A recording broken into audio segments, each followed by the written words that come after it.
Hello student. तो अब हम लोग स्टार्ट करते हैं वेक्टर्स में। नया टॉपिक क्या है? Components of a vector. ठीक है, एक एग्जांपल लीजिए कंपोनेंट ऑफ वेक्टर समझने के लिए। लेट सपोज करिए कि ये कोऑर्डिनेट सिस्टम है। ठीक है, इसको मैंने x बोला, इसको मैंने y बोला। अगर मैं कोई लाइन खींचता हूँ तो इसका मतलब क्या है? ये लाइन जो है x पे भी वेरी कर रही है और y पे भी वेरी कर रही है। क्या कर रही है? x पे भी वेरी कर रही है और y पे भी वेरी कर रही है। मीन्स अगर मैं यहाँ पॉइंट देखना चाहूँ तो ये x पे भी लाई कर रहा होगा, साथ साथ y पे भी लाई कर रहा होगा। ठीक है, किस पे लाई कर रहा होगा? x और y दोनों पे लाई कर रही होगी ये लाइन। ठीक है, सिमिलर फैशन में अगर किसी टू डायमेंशनल ऑब्जेक्ट की बात करें, देखिए क्योंकि हमारा जो चैप्टर है वो क्या है? Motion in a plane. अगर प्लेन की बात करते हैं तो प्लेन क्या होता है? टू डायमेंशनल होती है। क्या होती है? Two dimensional. जैसे ये है बोर्ड, ये प्लेन है, तो ये पर प्लेन कौन सी है? टू डायमेंशनल है। ठीक है, लेंथ और विड्थ। ठीक है, लेंथ और विड्थ, यही क्या है? हमारी प्लेन। तो हम टू डायमेंशन की बात कर रहे हैं, इसलिए मैं एक्स और वाई कोऑर्डिनेट ले रहा हूं। ठीक है, तो अगर लेट सपोज करिए इस लाइन की जगह अगर मैं कोई एक वेक्टर लेता हूं। क्या लेता हूं? एक वेक्टर लेता हूं, कैपिटल ए वेक्टर लिया। ठीक है, ये कोई वेक्टर है, तो इस वेक्टर का कुछ पार्ट एक्स पे और कुछ पार्ट वाई पे लाई कर रहा होगा, जिसकी वजह से ये वेक्टर फॉर्म हुआ है। ठीक है, जैसा अभी मैंने लाइन बताई थी, तो अगर मैं किसी भी पॉइंट पर देखूंगा तो वो जो पॉइंट है वो एक्स और वाई दोनों कोऑर्डिनेट पे लाई कर रहे थे। सिमिलरली अगर ये कोई हमारा वेक्टर है तो इसका कुछ पार्ट बिलोंग कर रहा होगा एक्स एक्सिस के लिए और कुछ पार्ट कर रहा होगा वाई एक्सिस के बिलोंग, इसीलिए ये एक्स वाई के बीच में जा रही है। इसमें एक्स और वाई दोनों कंपोनेंट है। ठीक है, एक्स वाई दोनों कंपोनेंट है। अब इन कंपोनेंट्स को हम फाइंड आउट कैसे करते हैं इसकी बात बताते हैं। देखिए जनरली क्या होता है कि जो बुक्स में देखे जाते हैं वो ओरिजिन से बनाते हैं। ठीक है, ओरिजिन से आपको कॉन्सेप्ट क्लियर नहीं होगा, कॉन्सेप्ट यहाँ से क्लियर होगा। यहाँ से कैसे क्लियर होगा मैं बताता हूँ। जब भी हमें कंपोनेंट देखना हो तो जो वेक्टर है, ठीक है, उस वेक्टर के हेड और टेल से हम एक परपेंडिकुलर एक्स और वाई एक्सिस पे गिराते हैं। ठीक है, तो जितना वो लेंथ आया, जितना वो मैग्नीट्यूड आया और जिस डायरेक्शन में आया, वो इस वेक्टर की इस एक्सिस पे क्या होगी? कंपोनेंट होगी। कैसे? देखिए यहां से मैंने क्या किया, एक परपेंडिकुलर गिराया और एक मैंने यहां से परपेंडिकुलर गिराया। ठीक है,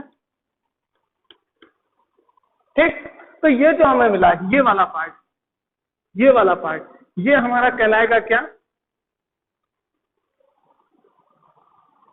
इस कंपोनेंट का एक्स पार्ट। ठीक है, इस वेक्टर का जो एक्स कंपोनेंट में जो पार्टिसिपेशन है वो क्या है? A X vector. इसको क्या बोलेंगे? ए एक्स वेक्टर। ठीक है, सिमिलरली अगर मैं वाई एक्सिस की बात करूं तो मुझे वाई एक्सिस पे क्या करना पड़ेगा? परपेंडिकुलर गिराना पड़ेगा। ठीक है, ये गिराया और ये गिराया, तो ये जो पार्ट है, ये पार्ट, इसको मैं क्या करूंगा? ए वाई। ठीक, तो इस ए वेक्टर का एक्स कंपोनेंट में ए एक्स वेक्टर और वाई कंपोनेंट में ए वाई वेक्टर। ठीक है, वही हमारा क्या कहलाता है? वही हमारा क्या कहलाता है? इस वेक्टर के कंपोनेंट्स। ये जो कंपोनेंट्स ऑफ वेक्टर्स लिखा है वो जनरली क्या होता है कि एक्स और वाई एक्सिस या किसी भी एक्सिस पे उस वेक्टर के हेड और टेल से अगर मैं परपेंडिकुलर ड्रॉ करता हूं तो वो जो हमें कंपोनेंट मिला इस वेक्टर का एक्स एक्सिस पे कितना पार्टिसिपेशन है वो हमें ए एक्स दिखाएगा, और इस वेक्टर का ए वाई पे कितना पार्टिसिपेशन है वो क्या दिखाएगा? मुझे ए वाई वेक्टर दिखाएगा। ठीक है, तो अब देखिए अगर ये एक्स वेक्टर है तो इसको अगर मैं थोड़ा सा शिफ्ट करूं, क्योंकि हमें मालूम है कि जितने भी वेक्टर्स हम लोग पढ़ेंगे वो फ्री वेक्टर्स हैं, मींस उनकी डायरेक्शन ना चेंज करके अगर मैं इसे ऐसे यहां रख दूं तो मैं ये भी ए एक्स बोल सकता हूं इसको। ठीक है, और ये ए वाई वेक्टर है, अगर मैं इसको मूव कराऊं, बस इसकी डायरेक्शन ना चेंज करूं, तो ये मेरा क्या हो जाएगा? ए वाई हो जाएगा। अब देखिए ट्राइंगल लॉ से हमें क्या मालूम है कि देखिए ये क्या है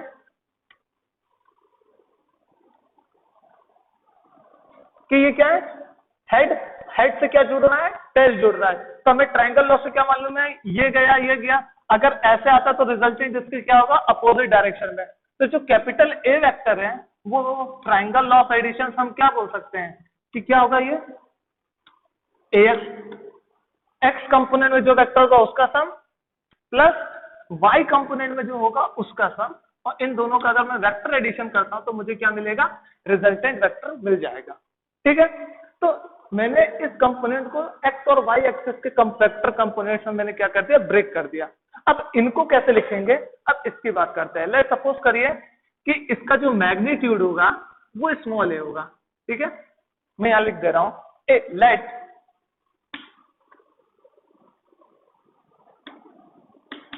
मैग्नीट्यूड ऑफ ए वेक्टर, जिससे मैं ये बोल रहा हूं मैंने कुछ स्मॉल ए से मान लिया, ठीक है, ये मैंने मान लिया है, ठीक। अगर लेट सपोज करिए ये एंगल थीटा है, तो अभी मैं मैग्नीट्यूड की केवल बात कर रहा हूं, तो मैं इस ए वेक्टर का मैग्नीट्यूड लूंगा तो यहाँ पे मेरा क्या हो जाएगा, इसको मैं अलग से ड्रॉ कर दे रहा हूं, केवल मैग्नीट्यूड की बात कर रहे हैं, ठीक है, क्योंकि हमने वेक्टर की तो बात कर ली, अब मैग्नीट्यूड की बात कर रहे हैं। तो देखिए ये हमारा ए वेक्टर की मैग्नीट्यूड है, ठीक है, और ये कुछ एंगल हॉरिजॉन्टल से क्या बना रहा होगा, कुछ थीटा एंगल बना रहा होगा। तो इस एक्स एक्सिस पे कितनी मैग्नीट्यूड होगी इस वेक्टर की, तो हमें मालूम है क्या लिखते हैं, इसको मैं ए पी क्यू लिखूं, तो जो ए क्यू है वो हमारा क्या हो जाएगा, ए कॉस थीटा, और पी क्यू क्या हो जाएगा,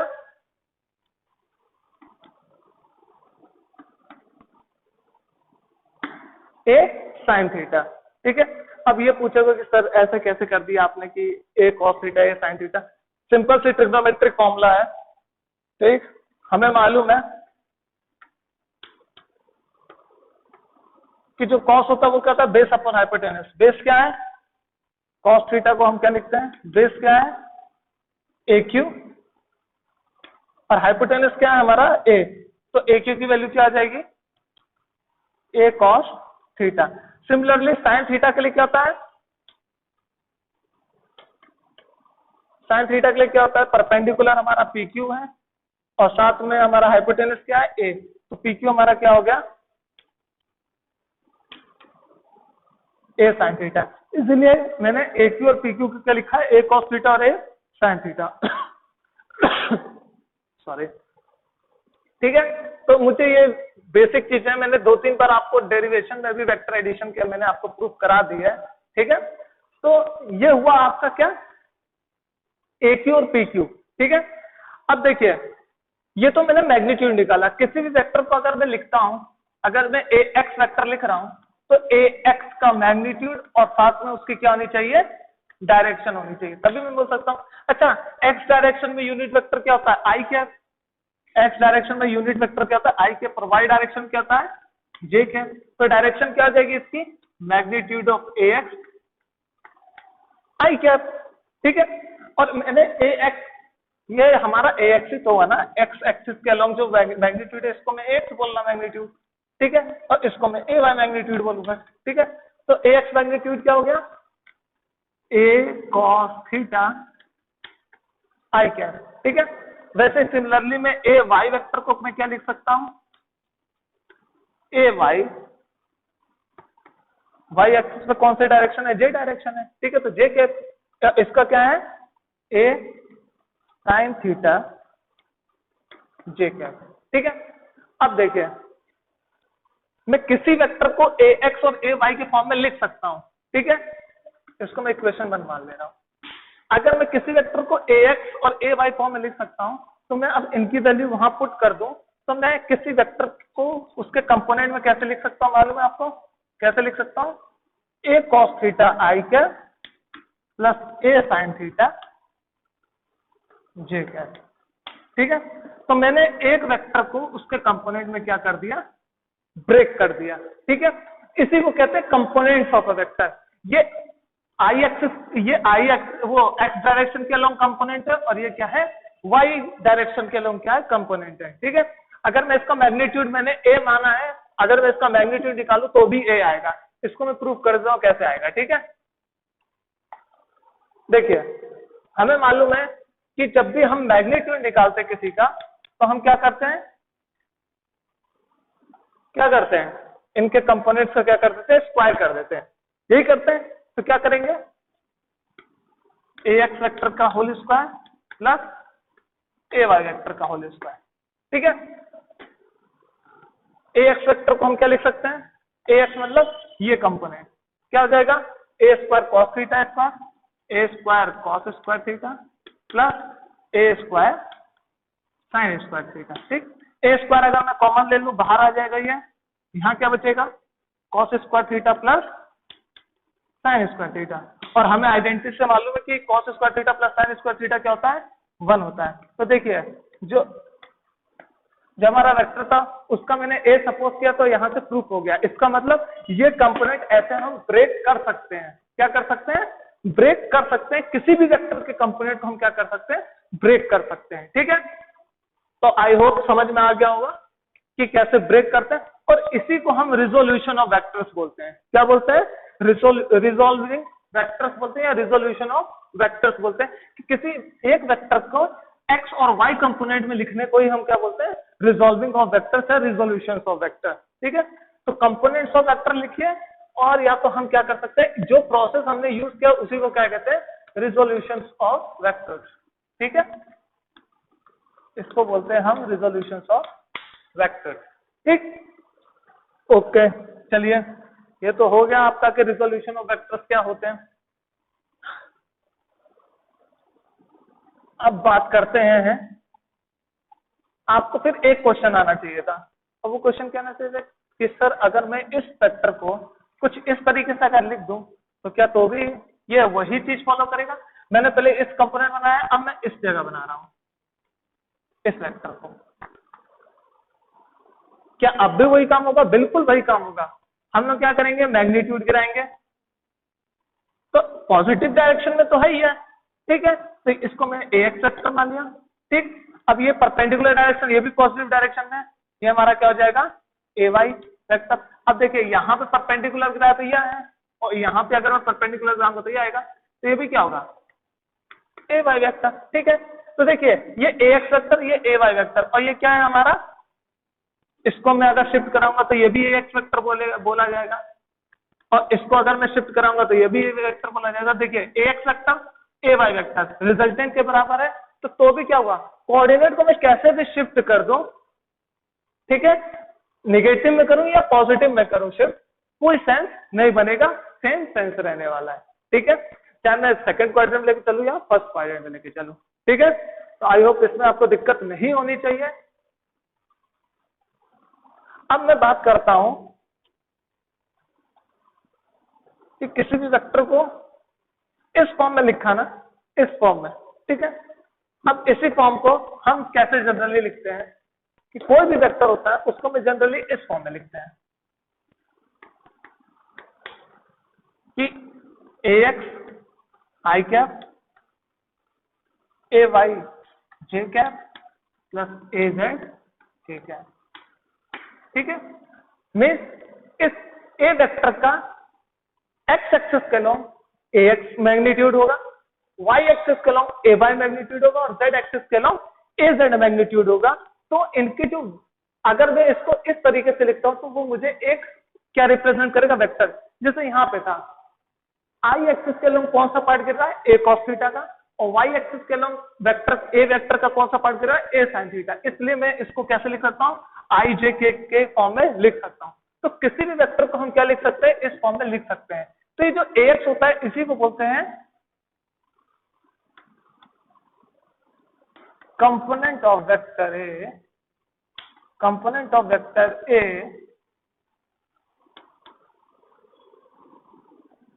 along x एक्सिस। ठीक है, सिमिलरली इसको बोलेंगे component of y, component of vector a along y axis. ठीक, सिमिलरली इसको क्या बोलेंगे, component of a along z axis. ठीक है, तो ये था कुछ आपको जानने वाली चीज। ठीक, हाँ, थीटा कैसे निकाल सकते हैं ये भी जान लीजिए, थीटा कैसे निकालते हैं ये भी जान लीजिए, मीन्स डायरेक्शन कैसे निकालेंगे थीटा से वो भी जान लीजिए। देखिए हमें मालूम है ये मैग्नीट्यूड केवल सिंपली ले रहा हूं। ठीक है, ये थीटा है, ठीक है। इसका मैग्नीट्यूड कुछ ax होगा, इसका मैग्नीट्यूड कुछ ay होगा। मान लीजिए ax है, इसको मैं क्या लिखता हूँ, सिंपली ax लिख दे रहा हूँ और इसको I क्या है, और इसको मैं क्या लिख दे रहा हूँ ay क्या, कोई दिक्कत नहीं होनी चाहिए। ठीक है, तो ax लिख दिया, ay लिख दिया। ठीक, तो देखिए हमें मालूम है पाकिस्तान में भूखा प्यासा हिंदुस्तान हरा भरा, यही तरीका है, क्योंकि मुझे तो फॉर्मूले याद रहते नहीं है। तो परपेंडिकुलर अपॉन बेस, ठीक है, जब परपेंडिकुलर अपॉन बेस है तो मैं tan थीटा को क्या लिख सकता हूँ, परपेंडिकुलर क्या हमारा ay और बेस क्या है ax। ठीक है, तो ये हमारा फॉर्मूला हो गया डायरेक्शन फाइंड आउट करने का।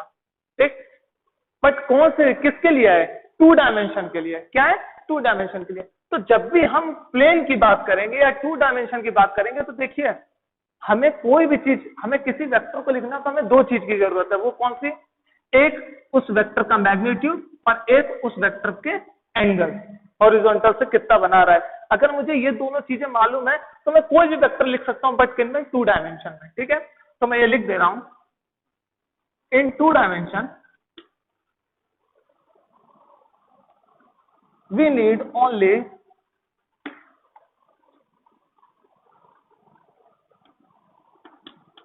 magnitude of vector A, magnitude of vector A and the angle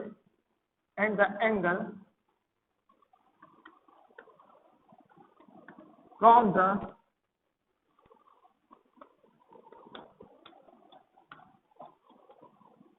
horizontal axis, जिसको हम क्या बोलते हैं, थीटा बोलते हैं।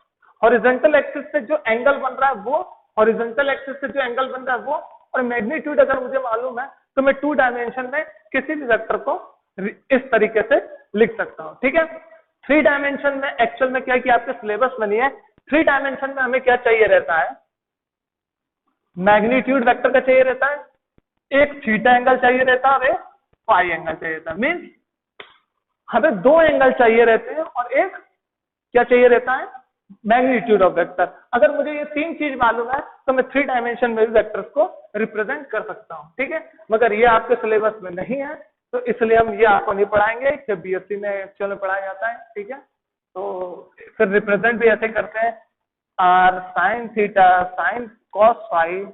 ठीक है, वाई को रिप्रेजेंट करते हैं R sine theta sine phi.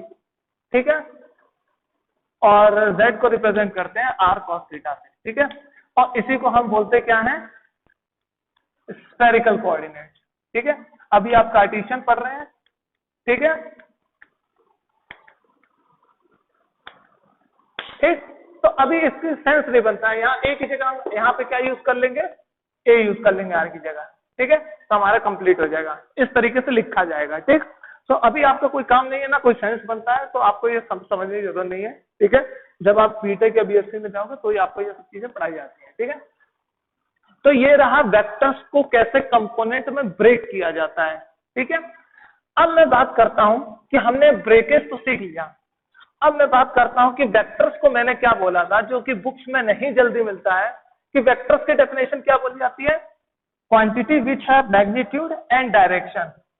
क्या, quantity which have magnitude and direction. But एक चीज नहीं बोली जाती है, but invariant under a vector transformation. इस वर्ड की वजह से वेक्टर की जो डेफिनेशन है वो फुलफिल नहीं होती। मैं उसको एक्सप्लेन कर देता हूं क्यों नहीं होती है। ठीक है, लेट सपोज करिए ये x था, ये y था। ठीक है, और ये कोई वेक्टर मैंने ये मान लिया, ओरिजिन से इसलिए माना थोड़ा इजी आपको समझ में आए। ठीक, यहां से ये एंगल क्या था, थीटा बना रहा था। मैंने क्या किया, इस कोऑर्डिनेट को रोटेट कर दिया, वेक्टर को रोटेट नहीं किया, याद रखिएगा वेक्टर इसी डायरेक्शन में रहेगा, इस कोऑर्डिनेट को रोटेट कर दिया। ठीक है, जब कोऑर्डिनेट को रोटेट कर दिया तो y कुछ इस डायरेक्शन में हो गया और मेरा जो z है x जो इस डायरेक्शन में हो गया। ठीक है, तो जो y था वो y डैश हो गया और जो x था वो x डैश हो गया है, और ये जो एंगल से रोटेट किया है इसको मैंने बोला फाई। किस एंगल से रोटेट कर गया है, फाई एंगल से रोटेट कर गया है। ठीक है, ये मैं बोल रहा हूं, ठीक। तो इसका मतलब अब हमारा जो न्यू कोऑर्डिनेट है वो क्या है, ध्यान से देखिएगा। हमारा ये न्यू कोऑर्डिनेट ये है रोटेट कराने के बाद।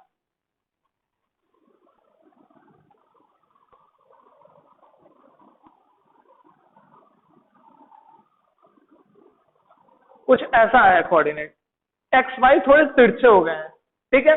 तो इनवेरिएंसी इसी को कहते हैं कि इस वेक्टर के मैग्नीट्यूड और डायरेक्शन पे कोई इफेक्ट नहीं पड़ेगा, ठीक है। इसके कंपोनेंट चेंज हो जाएंगे मगर इसके कंपोनेंट ऐसे एडजस्ट होते हैं कि इसके मैग्नीट्यूड और डायरेक्शन पे कोई भी इफेक्ट नहीं पड़ता है, ठीक है। क्या बोल रहा हूं, इसके मैग्नीट्यूड और डायरेक्शन पे कोई इफेक्ट नहीं पड़ता है, ये इनवेरिएंट रहते हैं। मैं बताता हूं कैसे होते हैं, ठीक है। पुराना कोऑर्डिनेट ये था, ये ओरिजिनल से थीटा बना रहा था और अब मैंने फाई पे क्या कर दिया, इसको घुमा दिया, ठीक है। तो अब देखिए एक्स और वाई से कोई मतलब नहीं है, अब मुझे क्या करना पड़ेगा,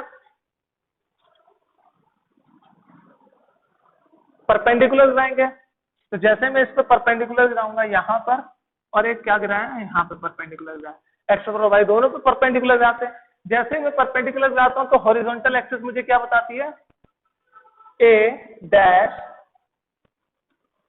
कॉस थीटा, कुछ मैग्नीट्यूड होगा रिजॉल्व करने पे, और इसका क्या हो जाएगा ए डैश साइन थीटा। अब ये बार बार नहीं बताना पड़ेगा, हॉरिजॉन्टल हमेशा कॉस थीटा देता है उसके मैग्नीट्यूड का, और ये क्या देगा, साइन थीटा देगा, ठीक है। बट साइन थीटा नहीं देगा, एक्चुअल में क्या देगा, ये अगर एंगल फाइव से मैंने क्या कर दिया, रोटेट कर दिया, तो ये क्या एंगल बनाया, यहां से अगर मैं बोलूं कि इसको मैंने फाइव नाम दिया, ठीक, एक्स एक्सिस क्या कर गया, इससे फाइव बना रहा, तो इससे क्या बनाएगा, ए कॉस फाइव, ठीक है। थीटा तो एक्स एक्सिस और वाई एक्सिस था, जब मैंने रोटेट कर दिया तो अब इससे एंगल फाइव बना रहा, तो मैंने यहाँ क्या लिखा, ए डैश कॉस फाइव, ठीक है। और ए डैश क्या है यहाँ पर, जो ए का वेक्टर रहेगा, तो मैं इसको अगर ए ही लिखूं तो कोई दिक्कत नहीं होनी चाहिए, तो मीन्स क्या होगा, ए कॉस फाइव, और यहाँ पे क्या हो जाएगा, ए साइन फाइव। अब ये पूछोगे ये कैसा है, तो मैं यहाँ पे एक बार एक्सप्लेन फिर से कर दे रहा हूँ। ये अगर कोई वेक्टर है, ठीक है, इसका अगर मैं परपेंडिकुलर गिराता हूं यहाँ पे और यहाँ पे, तो ये क्या होता है, थीटा एंगल बनाता है, ठीक है। तो ये जो कंपोनेंट है इसको मैं क्या बोलूंगा, इसके मैग्नीट्यूड को क्या बोलता हूँ, इसका लेट सपोज करिए अगर मैं मैग्नीट्यूड लेता हूँ तो कुछ ए मानता हूँ, ठीक है, से, तो क्या होगा, ये पार्ट क्या होगा, ए कॉस थीटा, ये पार्ट क्या होगा, ए कॉस, क्या 90 में से थीटा घटाएंगे तो ये एंगल बचेगा, तो 90 डिग्री माइनस थीटा डिग्री, तो क्या हो जाएगा, cos 90 माइनस थीटा करता है साइन थीटा, तो क्या हो जाएगा ए साइन थीटा। तो परपेंडिकुलर हमेशा जो हॉरिजॉन्टल एक्सिस से एंगल बना रहा है उसके जो हॉरिजॉन्टल एक्सिस है वो cos थीटा के साथ आती है, और परपेंडिकुलर हमेशा साइन थीटा के साथ। अब ए वेक्टर एक्स डैश के साथ अगर फाई एंगल बना रहा है तो हॉरिजॉन्टल क्या होगी, cos थीटा फाई, और इसकी परपेंडिकुलर वाई डैश पे क्या होगी, ए साइन फाई, सिमिलर वही फैशन में, ठीक है। तो देखिए अगर मैं अब ए वेक्टर की बात करूं तो मैं इसको कैसे लिख सकता हूं, ए कॉस फाई आई कैप प्लस आई कैप, क्या आई डैश कैप बोलिए, क्योंकि अब एक्स डायरेक्शन नहीं है, अब ये एक्स डैश डायरेक्शन है, ठीक है। तो यूनिट वेक्टर आपके चेंज होंगे, ठीक, और साथ में क्या होगा, ए sine phi J dash cap, ठीक। तो देखिए वेक्टर कंपोनेंट्स और उसकी यूनिट चेंज हो गई है, ठीक है, मगर इसका असर देखिएगा क्या होगा, जो मैग्नीट्यूड होगा वो क्या होगा, ए स्क्वायर कॉस स्क्वायर थीटा, ए स्क्वायर साइन स्क्वायर थीटा, ए बाहर आ जाएगा, अंदर क्या है, cos square theta sine square theta, ठीक है। Cos square theta plus sign square theta क्या हो जाएगा, 1। तो मैग्नीट्यूड फिर से वापस ए आया, पहले भी यही आ रहा था, ठीक है। साथ ही साथ अगर मैं इसका tan फाई देखना चाहूँ तो क्या होगा मेरा, tan फाई देखना चाहूंगा तो मुझे क्या करना पड़ेगा, ए वाई डैश का कंपोनेंट और ए एक्स डैश का कंपोनेंट का क्या करना पड़ेगा, डिवाइड कर देना पड़ेगा मैग्नीट्यूड का, तो मुझे मिल जाएगा। ठीक है, तो ये था आपका सॉल्व करने का तरीका। तो देखिए वहां पे क्या था, टेन थीटा को मैंने जो लिखा था वो क्या लिखा था, ए वाई अपॉन, वहां स्मॉल से लिखा था, यहाँ कैपिटल से लिख रहे हैं, ए वाई अपॉन ए एक्स लिखा था, और यहाँ पे क्या ए डैश अपॉन ए एक्स डैश है। बट देखिए मैग्नीट्यूड सेम है, ये जो वेक्टर है, ये जो वेक्टर है मैंने इसकी डायरेक्शन चेंज की नहीं की, तो ये जो ये जो वेक्टर हमारा नया आएगा ए डैश, वो हमेशा किसके बराबर होगा, ए वेक्टर के ही बराबर होगा। क्यों, क्योंकि मैग्नीट्यूड सेम है और डायरेक्शन मैंने इस वेक्टर को, मैंने एक्सिस को रोटेट किया है, वेक्टर की डायरेक्शन एज इट इज है, जैसे पहले थी एक्स और वाई एक्सिस में, वैसे क्या है एक्स डैश और वाई एक्स डैश डायरेक्शन में भी सेम डायरेक्शन है, मीन्स ए वेक्टर की डायरेक्शन सेम है। कब, बिफोर रोटेशन और after rotation, before rotation and after rotation. ठीक है, दोनों में डायरेक्शन क्या है, सेम है, इसका मतलब क्या हुआ, डायरेक्शन सेम है, मैग्नीट्यूड सेम है, और अगर किसी वेक्टर की डायरेक्शन और मैग्नीट्यूड सेम होते तो इसका मतलब क्या हुआ, अगर लेट सपोज करिए एक वेक्टर था ए आई, ठीक है, अब दूसरा मैंने जो वेक्टर निकाला वो भी ए आई है, तो इसका मतलब क्या हुआ, ये दोनों वेक्टर क्या हो गए, सेम हो गए। ठीक है, तो अगर किसी भी वेक्टर के मैग्नीट्यूड और डायरेक्शन सेम होते हैं तो वो क्या कहलाते हैं, सेम वेक्टर होते हैं। तो देखिए मैंने एक्सिस रोटेट की, मैंने इसकी ट्रांसफॉर्मेशन चेंज कर दी, बट इस वेक्टर के मैग्नीट्यूड और डायरेक्शन क्या है, एज इट इज है। इसका मतलब कि vectors are invariant under a vector transformation. Vector transformation मतलब क्या हो, इस कोऑर्डिनेट को मैंने ऐसे घुमाया, मैं इस डायरेक्शन में घुमा सकता था, क्लॉकवाइज भी घुमा सकता था, कैसे भी घुमा सकता हूँ, कोई दिक्कत की बात नहीं है, मगर हमारे वेक्टर्स पे कोई इफेक्ट नहीं पड़ेगा। इसलिए मैं आपको बोल रहा था कि जनरलाइजेशन मेथड यही है। ठीक है, ये पता नहीं किसी बुक में होगा कि नहीं होगा, मुझे बताना तो मैंने बता दिया। ठीक है, क्योंकि मैंने एक स्टेटमेंट दिया था तो उसको पास किया, तो फिर उसको पूरा एक्सप्लेन करना ही पड़ेगा। ठीक है, तो ये आपकी वेक्टर ट्रांसफॉर्मेशन। तो अब वेक्टर्स की अब जो डेफिनेशन लिखेंगे वो यही लिखिएगा। ठीक है, क्योंकि क्या वेक्टर्स की डेफिनेशन होगी, जो वेक्टर्स की डेफिनेशन है, वेक्टर की डेफिनेशन लिखा रहा हूं अब जनरलाइज आपको एक्सप्लेन करने के बाद। those quantities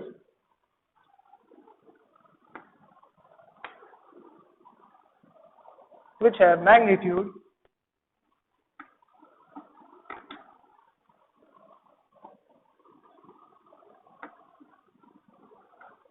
as well as direction and invariant, invariant मतलब चेंज नहीं होगा, and invariant under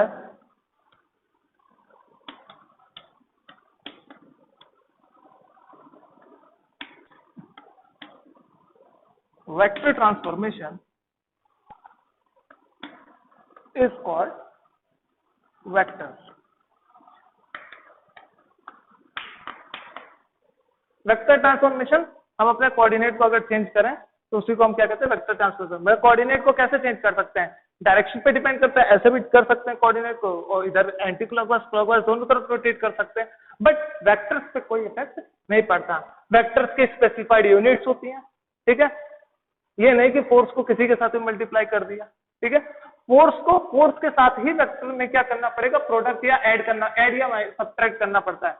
मल्टीप्लिकेशन की बात नहीं कर रहा, केवल क्या बात कर रहा हूं कि जब भी हम दो वेक्टर्स को ऐड करेंगे या माइनस करेंगे, सब्ट्रैक्ट करेंगे, तो वो सेम यूनिट के होने चाहिए, सेम फिजिकल क्वांटिटी होनी चाहिए। फोर्स को मोमेंटम के साथ प्लस माइनस नहीं करेंगे, प्रोडक्ट कर सकते हैं। ठीक है, तो अब आपका कंपोनेंट्स हो गया, रिजोल्यूशन हो गया।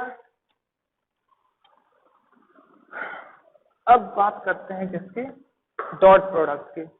ठीक है, देखिए दो तरीके के प्रोडक्ट होते हैं वेक्टर्स में।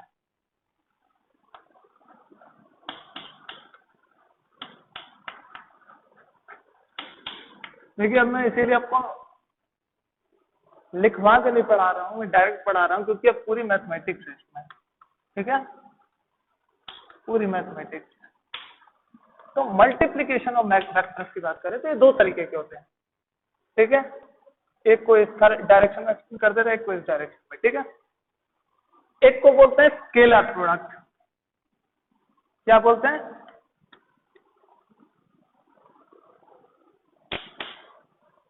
स्केलर प्रोडक्ट या फिर डॉट प्रोडक्ट।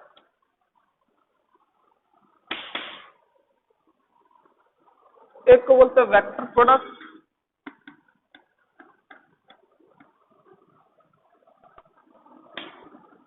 और क्या बोलते हैं क्रॉस प्रोडक्ट।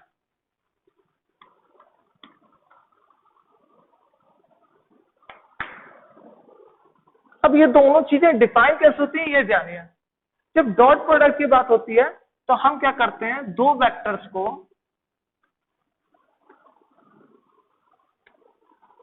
ऐसे रिप्रेजेंट करते हैं, ए डॉट बी, ठीक है, इसको क्या बोलेंगे, ए डॉट बी, ठीक है, डॉट प्रोडक्ट। जब भी हम डॉट प्रोडक्ट करते हैं तो हम क्या करते हैं, ए वेक्टर बी वेक्टर का मैग्नीट्यूड और इन दोनों के बीच का एंगल जो कि क्या होता है, कॉस थीटा होता है, ठीक है। मीन्स अगर ये कोई वेक्टर है ए और ये कोई वेक्टर है बी, तो इनके एंगल अगर बीच में ये है तो हम क्या लिखेंगे, ए बी कॉस थीटा। अब एक्चुअल में क्या होता है कि इसको जानने से पहले आपको प्रोजेक्शन मालूम होना चाहिए। क्या मालूम होना चाहिए, प्रोजेक्शन ऑफ वेक्टर। देखिए प्रोजेक्शन ऑफ वेक्टर सिंपली होता क्या है, प्रोजेक्शन ऑफ वेक्टर,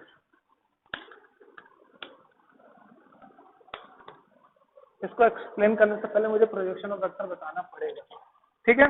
तो देखिए प्रोजेक्शन ऑफ वेक्टर क्या होता है,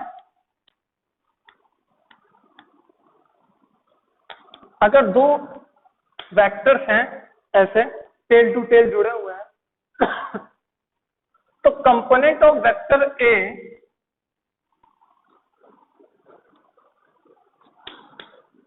along the direction of vector B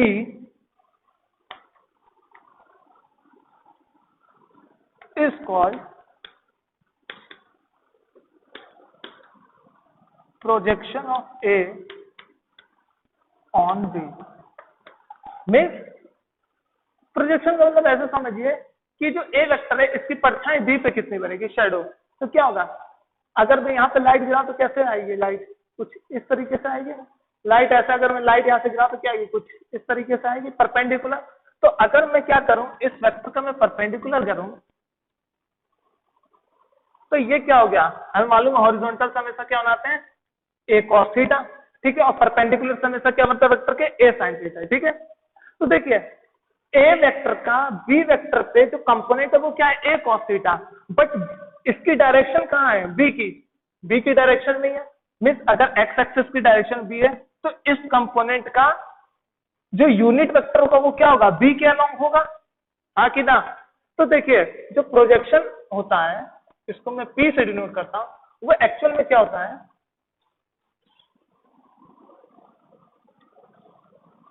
A vector, ठीक है, ए वेक्टर और साथ में क्या होता है, साथ में बी वेक्टर की क्या होती है, यूनिट होती है। क्या होता है, ए वेक्टर साथ में बी वेक्टर की क्या होती है, यूनिट होती है। अब ए वेक्टर को मैं क्या लिख सकता हूं, देखिए डेफिनेशन से मालूम पड़ेगी, component of A along the direction of B is called projection of A on B. Means इसका कंपोनेंट बी डायरेक्शन में जो होगा उसी को मैं क्या बोलता हूं, प्रोजेक्शन। तो देखिए ये रहा ए वेक्टर, और मगर इस ए वेक्टर की जो डायरेक्शन है वो क्या है, इस ए वेक्टर की डायरेक्शन क्या है, बी की तरफ है। किसकी तरफ है, बी की तरफ है। तो देखिए यहां से मैं क्या लिख सकता हूं, यूनिट वेक्टर को मैं क्या लिख सकता हूं, B vector upon magnitude of B लिख सकता हूं। मैंने बताया हुआ यूनिट वेक्टर की डेफिनेशन से क्या, कि किसी भी वेक्टर को मैं क्या लिखता हूं, उसके मैग्नीट्यूड और उसके यूनिट वेक्टर के फॉर्म में लिखता हूं। अगर मुझे यूनिट वेक्टर चाहिए तो मुझे क्या लिखना पड़ेगा, वेक्टर को उसके मैग्नीट्यूड से क्या करते हैं, डिवाइड। तो बी यूनिट वेक्टर को क्या किया, उसके वेक्टर को यूनिट से क्या कर दिया, डिवाइड कर दिया। तो ये हमें क्या मिल गया, यूनिट वेक्टर। तो देखिए इस डेफिनेशन से देखिए क्या होगा, ए डॉट बी को मैं क्या लिख सकता हूं, A B vector cos theta upon B vector. B से बी क्या हो गया, कैंसिल हो गया। इसका जो प्रोजेक्शन होगा वो सिंपली क्या होगा, ए कॉस थीटा। ये जो प्रोजेक्शन की मैग्नीट्यूड की है ये बात, ठीक है। अगर मैं प्रोजेक्शन वेक्टर की बात करूंगा तो यहाँ पे क्या लगा देंगे, बी डायरेक्शन की तरफ क्या लगा देंगे हम, यूनिट कैप लगा देंगे। तो ये मुझे क्या दे देगा, पी वेक्टर दे देगा। बट अभी मैं मैग्नीट्यूड की बात कर रहा हूँ प्रोजेक्शन वेक्टर की, तो वो क्या होगी, ए कॉस थीटा। और यूनिट वेक्टर क्या होगी, बी की डायरेक्शन में, तो हम क्या लिख देंगे, ये हमारी होती है प्रोजेक्शन वेक्टर। ठीक है, क्लियर हुआ कि प्रोजेक्शन क्या होता है। अब चलिए, तो जब प्रोजेक्शन समझ में आ गया, अब मैं बात करता हूं इस पे, ठीक है, कि ये एक्चुअल में कैसे, कहां से क्या हुआ। देखिए इस फॉर्मूले को, स्केलर प्रोडक्ट को ऐसे डिफाइन किया जाता है। अब ये देखिए कि यहाँ दोनों वेक्टर है, मगर यहाँ पे सब चीज क्या है, स्केलर है। मीन्स डॉट प्रोडक्ट का जो रिजल्ट आता है वो हमेशा क्या आएगा, स्केलर आएगा। डॉट प्रोडक्ट का हमेशा जो प्रोडक्ट होगा वो हमेशा क्या होगा, स्केलर होगा। ये स्केलर प्रोडक्ट का अगर जो रिजल्ट होगा वो स्केलर होगा। ठीक है, इसको आप ऐसे समझ सकते हैं,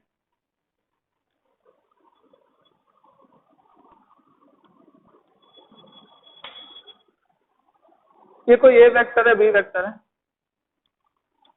ठीक है। केवल मैग्नीट्यूड की बात करता हूं सिंपली, ठीक। तो अगर मैं इसको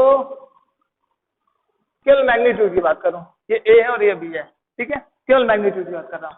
तो अगर ये ए है तो इसका अगर मैं यहां पे गिराऊंगा तो क्या बनेगा, बी पे ए कॉस थीटा बनेगा। और साथ में क्या है, ए के वेक्टर को मैं यहां लिख रहा हूं, तो मैं इसको क्या लिख सकता हूं, ए वेक्टर के कंपोनेंट क्या गिर रहा है, ए कॉस थीटा, किस डायरेक्शन में, बी की यूनिट डायरेक्शन में, ठीक है। डॉट प्रोडक्ट ये क्या है, बी वेक्टर, ऐसे लिख सकता हूं।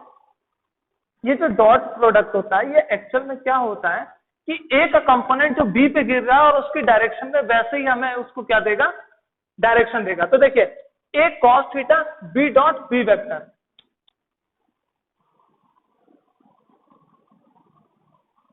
ये तो बी वेक्टर है, ठीक है। इस बी वेक्टर को मैं क्या लिख सकता हूं, बी का मैग्नीट्यूड और बी की यूनिट डायरेक्शन। अब देखिए ये दोनों डायरेक्शन क्या है, सेम है। अब ये दोनों डायरेक्शन अगर सेम है तो सेम डायरेक्शन है, देखिए जैसे आई कैप है, इसको मैं आई कैप से करता हूं, तो इनकी डायरेक्शन सेम है और दोनों के यूनिट वेक्टर क्या है। इनको अगर मैं प्रोडक्ट करूं तो इनका मैग्नीट्यूड क्या है, 1, और इनका क्या होगा, डॉट प्रोडक्ट। तो देखिए वेक्टर्स के लिए क्या होता है, A B cos theta, means A का मैग्नीट्यूड बी का मैग्नीट्यूड, इन दोनों के बीच का जो एंगल है वो क्या हो गया, कॉस 0 डिग्री। तो क्या हो गया, कॉस 0 की वैल्यू 1। तो यूनिट वेक्टर के अगर डॉट प्रोडक्ट करते हैं तो वो हमेशा क्या देता है, 1 देता है। तो देखिए ये और ये क्या हो गया, डॉट प्रोडक्ट हो गया। इसका मतलब क्या हुआ, हमारे पास क्या बचा है, ए बी कॉस थीटा, ठीक है। तो ये जो A B cos theta magnitude है, ये यही तो है, यही है ना।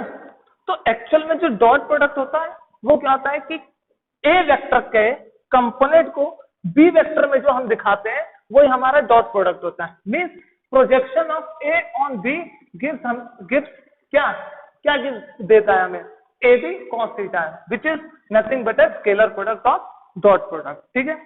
तो ये थी ज्योमेट्रिकल इंटरप्रिटेशन। और आपको ये मालूम होना चाहिए कि जो ज्योमेट्रिकल इंटरप्रिटेशन वेक्टर की बहुत टीडियस टास्क है।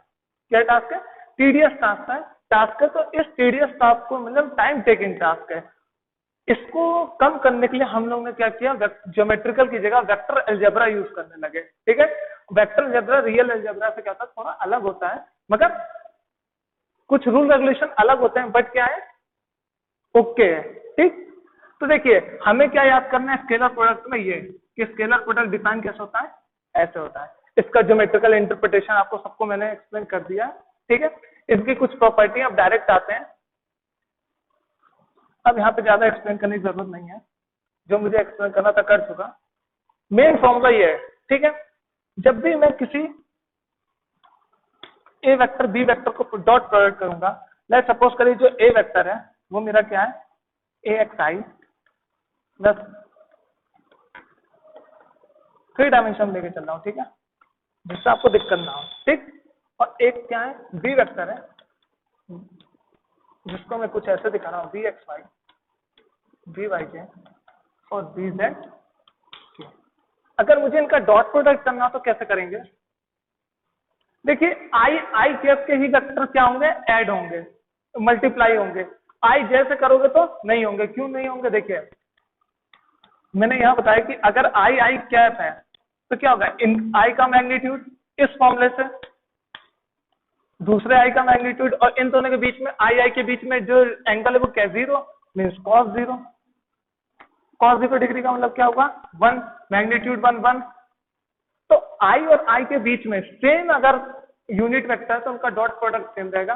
बट अगर दोनों में से कोई भी एक अलग हुआ तो देखिए आई की यूनिट वेक्टर वन होती है, जे की यूनिट वेक्टर वन होती है, मगर आई और जे के बीच में कितने का एंगल होता है, 90 डिग्री का, क्योंकि जे किसको रिप्रेजेंट करता है, एक्स एक्सिस को, आई एक्स एक्सिस को और जे वाई एक्सिस को, और एक्स वाई के बीच में एंगल 90 डिग्री। तो मीन्स क्या हो जाता है, cos 90 डिग्री। तो cos 90 की वैल्यू क्या है, 0, इसका मतलब क्या होगा, 0। तो जे आई, ठीक है, के आई, ठीक। तो जो अलग अलग वो होंगे unit vector, same unit vector में 1 आएगा और डिफरेंट यूनिट वेक्टर में कैंसिल आउट, ठीक। तो आई को आई से प्रोडक्ट करेंगे तो सेम आएगी वैल्यू, जे को जे से करेंगे तो सेम आएगी, के को के से करेंगे तो सेम आएगी। अगर मैं के को जे से करूंगा एंगल 90 डिग्री गायब हो जाएगा, 0 हो जाएगा, ठीक। के को मैं आई से करूंगा तो भी ये 0 हो जाएगा। तो मैं जब डॉट प्रोडक्ट करते हैं तो सिमिलर यूनिट वेक्टर को क्या करते हैं, केवल यूज करते हैं, ए एक्स बी वाई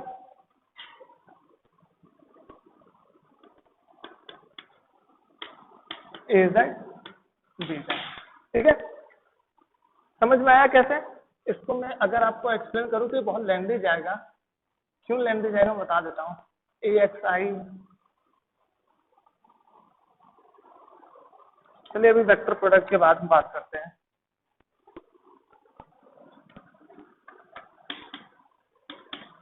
मैं जल्दी से लिख देता हूं क्या क्या था।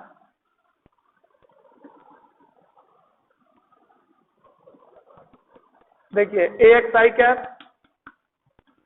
ए वाई जे क्या, ए जेड के क्या, डॉट बी एक्स आई क्या, बी वाई जे क्या, बी जेड के क्या, ठीक है। अब ए एक्स को इससे मल्टीप्लाई करोगे, ए एक्स को इससे मल्टीप्लाई करोगे, ए एक्स को इससे मल्टीप्लाई करोगे, आई कैप के साथ तो 1 देगा, मगर आई जे के साथ 0 देगा, आई के साथ 0 देगा, तो बचेगा क्या, केवल ए एक्स बी एक्स। सिमिलरली जे का जे के साथ बस बचेगा, और जे का आई के साथ और जे का के साथ डॉट प्रोडक्ट 0 हो जाएगा। तो इसीलिए मैं डायरेक्ट इसको क्या लिख देता हूं, ए एक्स बी एक्स, ए वाई बी वाई और ए जेड बी जेड, ठीक है।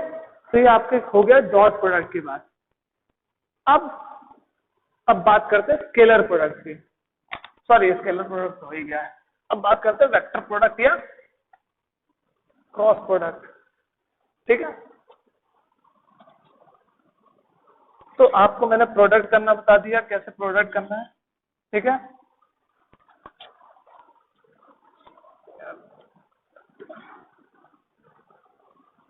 अब बात करते हैं जल्दी से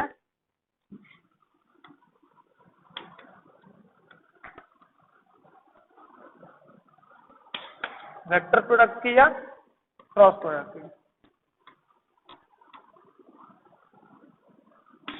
इसमें क्या रहता है कि जब वेक्टर प्रोडक्ट है, इसका मतलब दो वेक्टर को अगर मैं प्रोडक्ट करता हूं, और क्रॉस का मतलब क्या हुआ, वहां डॉट यूज करते हैं या क्रॉस यूज करेंगे। मीन्स जब भी अगर ऐसे प्रोडक्ट लिखे तो ये एक तीसरा प्रोडक्ट देते हैं जो कि क्या होगा, वेक्टर ही होगा।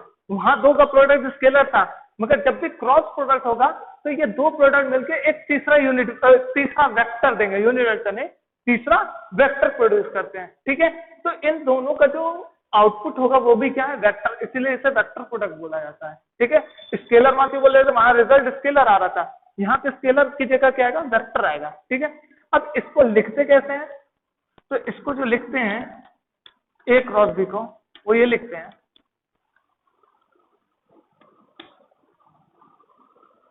ए का मैग्नीट्यूड, बी का मैग्नीट्यूड, साथ में वहां कॉस थीटा आता है या साइन थीटा आता है। ठीक है, और साथ में एक यूनिट वेक्टर रहेगा, क्योंकि ये तो मैग्नीट्यूड हो जाएगा और ये वेक्टर देगा रिजल्ट में, तो इसका मतलब मैग्नीट्यूड तो हो गया, तो डायरेक्शन के लिए क्या चाहिए, सी चाहिए। ठीक, अब एक चीज यहाँ याद रखिएगा कि अगर ये ए वेक्टर है,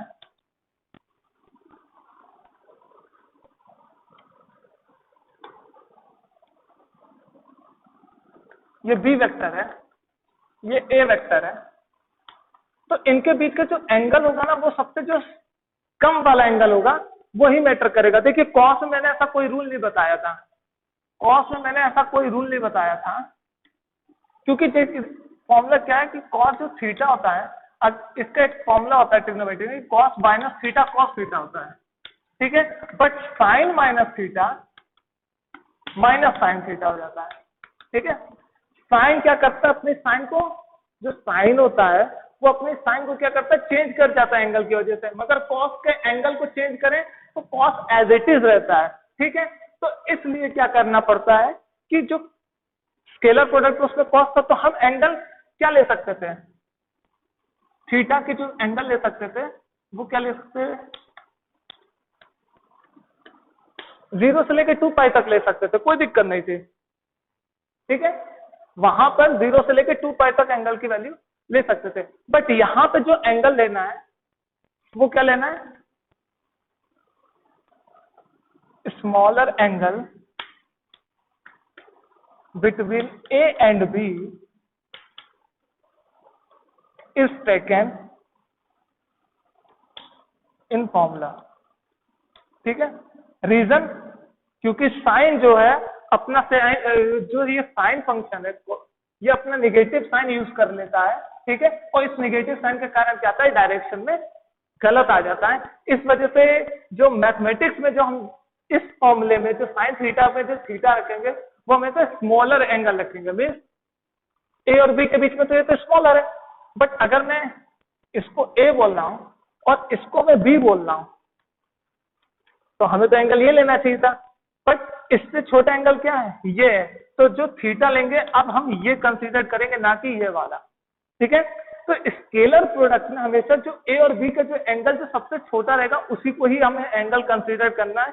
ये दिमाग में बात बांध लीजिए, क्योंकि साइन जो है अपना पॉजिटिव और निगेटिव साइन चेंज कर देता है एंगल के बेसिस पे, इसलिए हमें क्या लेना पड़ता है, ये एक ट्रिक यूज करनी पड़ती है कि स्मॉलर एंगल जो होगा ए और बी के बीच में हमें वो कंसीडर करना है। कॉस के लिए नहीं था, कॉस के लिए हम ये कंसीडर करते तो भी आंसर सही आता है, ये कंसीडर करते तो भी आंसर सही आता, बट प्रोडक्ट की बात करें, क्रॉस प्रोडक्ट की, तो साइन क्या करता है, अपने पॉजिटिव और नेगेटिव नेचर को चेंज करता रहता है एंगल पे, तो इसलिए हमेशा हम स्मॉलर एंगल को कंसीडर करेंगे, बिगर वाले को नहीं कंसीडर करेंगे वेक्टर या क्रॉस प्रोडक्ट में।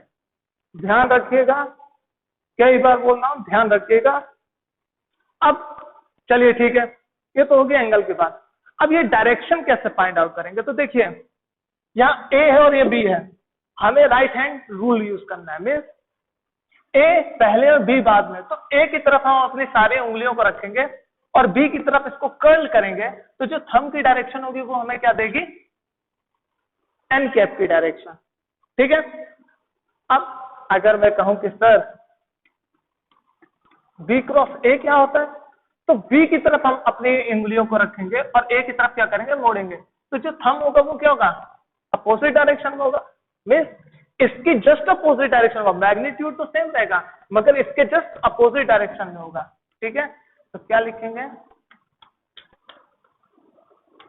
निगेटिव साइन आ जाएगा, बस पहले एन कैप था, अब माइनस एन कैप हो जाए तो माइनस बाहर आ जाएगा, तो ये पूरा तो ये क्रॉस भी है। तो देखिए अगर मैं इसको फ्लिप करता हूं तो ये निगेटिव साइन के साथ फ्लिप होगा। ठीक है, तो ये क्या है, anti commutative, anti commutative law को फॉलो करेगा ये प्रॉपर्टी। मैंने पहले बोल दिया था लॉ नहीं यूज करना है, ठीक है, लॉ नेचर का होता है, ठीक। और जो डॉट प्रोडक्ट होता है वो एज इट इज फॉलो करता है, क्योंकि स्केलर ही आना है तो डायरेक्शन पे डिपेंड नहीं करेगी, डायरेक्शन की वजह से ये नेगेटिव साइन आ रहा है, यहाँ डायरेक्शन पे डिपेंड है क्योंकि रिजल्ट क्या आना है, स्केलर आना है, तो स्केलर के लिए क्या ए बी लिखो या बी डॉट ए लिखो, कोई मैटर नहीं करता। मींस जो स्केलर प्रोडक्ट होता है वो कम्यूटेटिव प्रॉपर्टी को फॉलो करता है, ठीक है।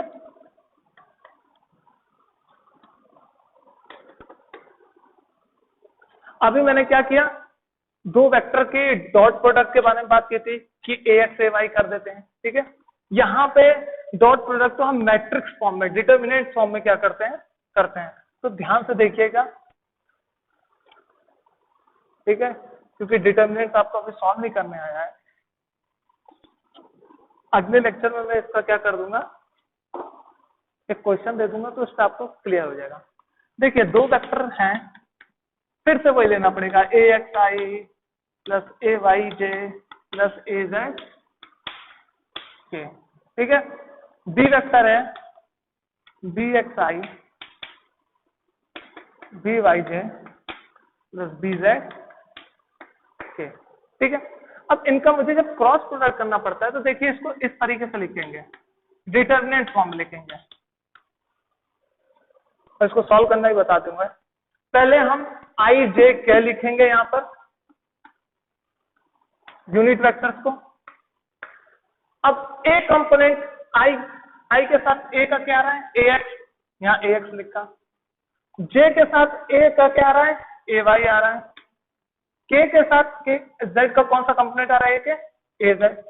अब बी का बात करते हैं, बी का आई के साथ क्या आ रहा है, बी एक्स, जे का बी में क्या आ रहा है, बी वाई, और के का क्या आ रहा है, बी जेड, ठीक है।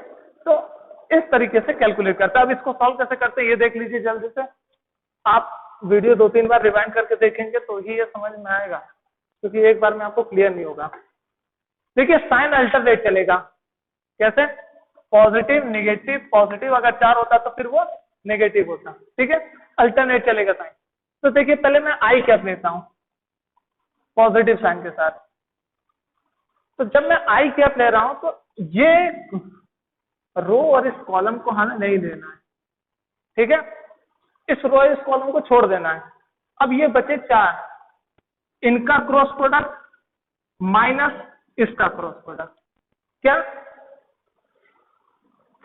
ए वाई बी जेड, डायरेक्शन याद रखिएगा, इन दोनों का माइनस इन दोनों का प्रोडक्ट, माइनस ए जेड बी वाई, ठीक है। ये तो हो गया, पहले पॉजिटिव आया पॉजिटिव, अब नेगेटिव साइन आ गया। अब जब नेगेटिव की बात कर रहे हैं तो इसको हटाइए, जिस रो की बात कर रहे हैं, जिस जे की बात कर, अब मुझे जे करना है ना, तो देखिए ये सब हट जाएगा। अब क्या करेंगे, ये जे की ये वाली रो और इस कॉलम को क्या कर देना, हटा देना है। जिस को लेंगे आप के की लेंगे तो के की रो और कॉलम हटा देना है, उसके बाद जो बचा, तो देखिए जे की रो कॉलम हटा दी तो क्या बचा, ये और ये। तो हमेशा देखिए पहले इन दोनों को करेंगे माइनस इन दोनों को करेंगे, ठीक है। तो पहले क्या लिखेंगे, A X B Z minus B X A Z, ठीक है। रटना नहीं है, ट्रिक बता रहा हूं कि इसको कैसे सॉल्व कर देंगे।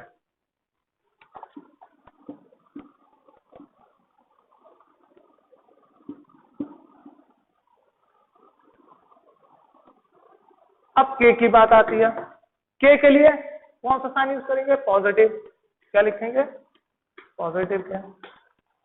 तो देखिए के का रो और के का कॉलम गायब। अब क्या बचा,